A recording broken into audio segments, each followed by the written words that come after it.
Hi, and welcome to another session with Miss McDonald for Speech and Language. Today we're going to be talking about categories.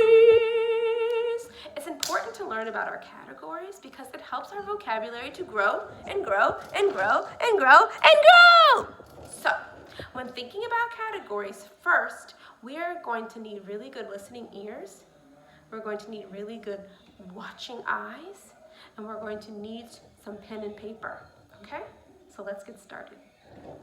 Help me to describe and look at these objects.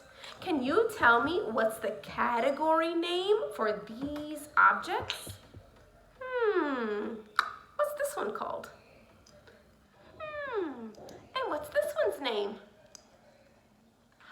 Oh, what about this? What do you call this? And last, what's this? These are all called numbers. No, I'm just kidding. These are all called what? What's their name? Are they numbers? Are they letters? Or are they shapes? These are all shapes, and each shape has a name. Like this one's name is a triangle, a red triangle. And this one's name is a circle, a blue circle. And this one's name is a square, a yellow square. And this one's name is a star, a green star.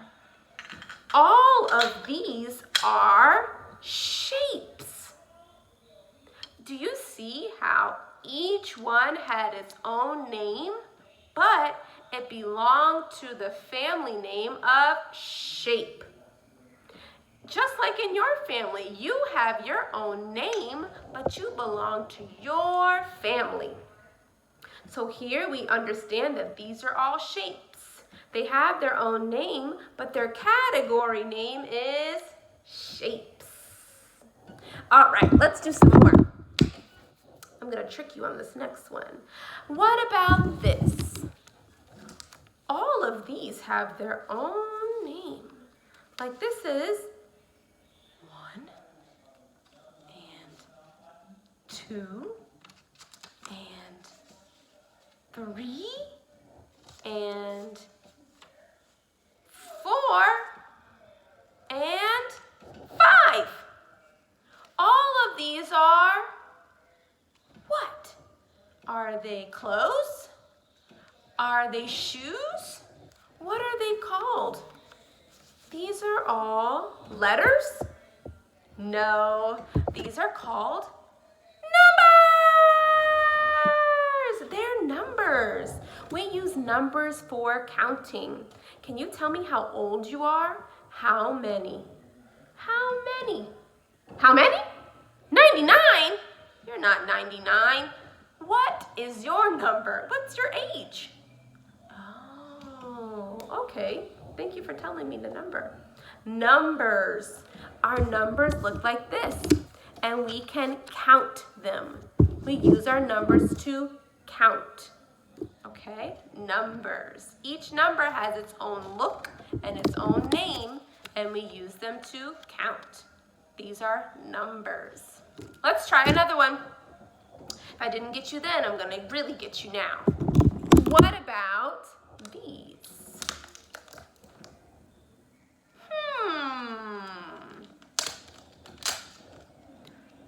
Ha-ha. I see. These are all called what? Are they shapes?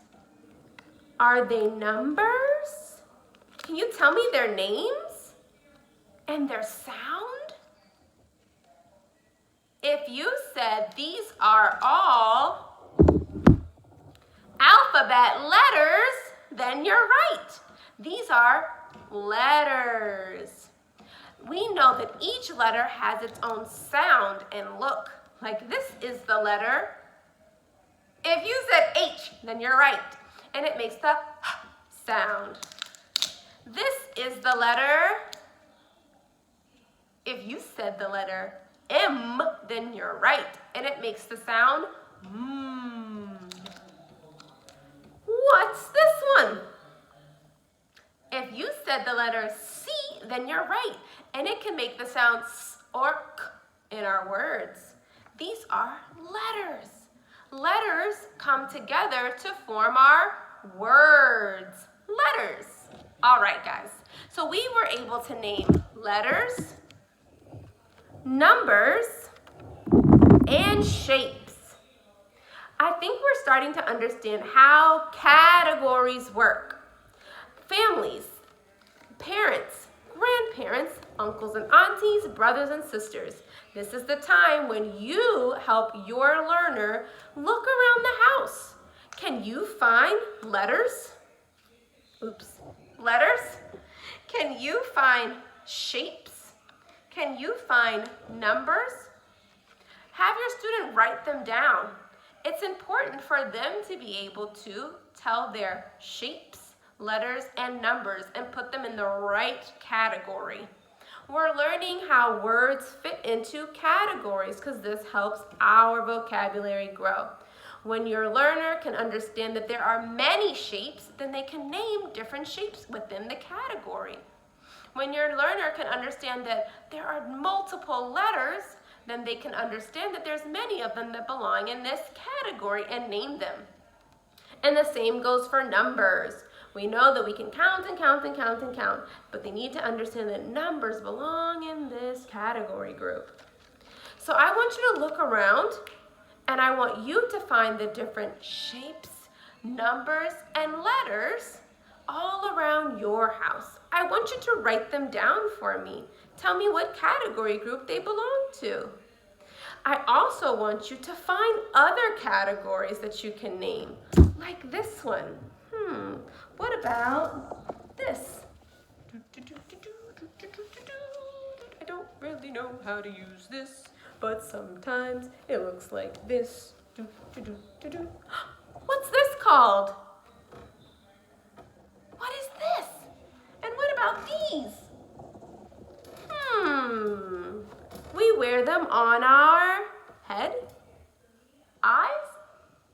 No. What's this? And what about this? What do we do with this?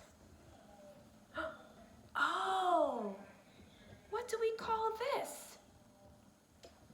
Oh, and one of my favorites.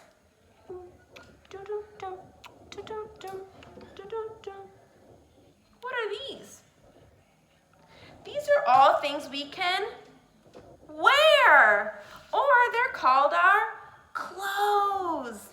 Things we can wear or our clothes. Okay? So what other categories can you find in your house? Like these. Oh. What's this? Or this. What do you do with them? What category do they belong to? These are things you can use to sleep on? Ouch! I don't think so. What can you do with these? What are their names? I want you to figure it out.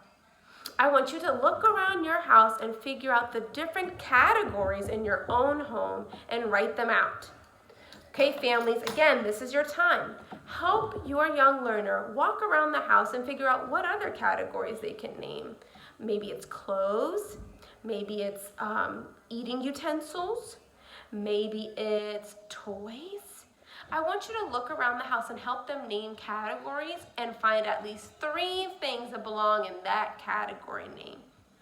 It could be things we use to work on our homework. That can be the category. It could be writing utensils. It can be things that we use to sleep on, like bedding, sheets, pillows. Find a category and name it, and then name 3 things within that category. This has been fun. I'm so happy we were able to practice categories. Look for our next video on what does not belong. Yeah, we're gonna think about what does not belong in a category. Okay guys, I'm so happy that we were able to work together. I look forward to seeing you soon. Bye!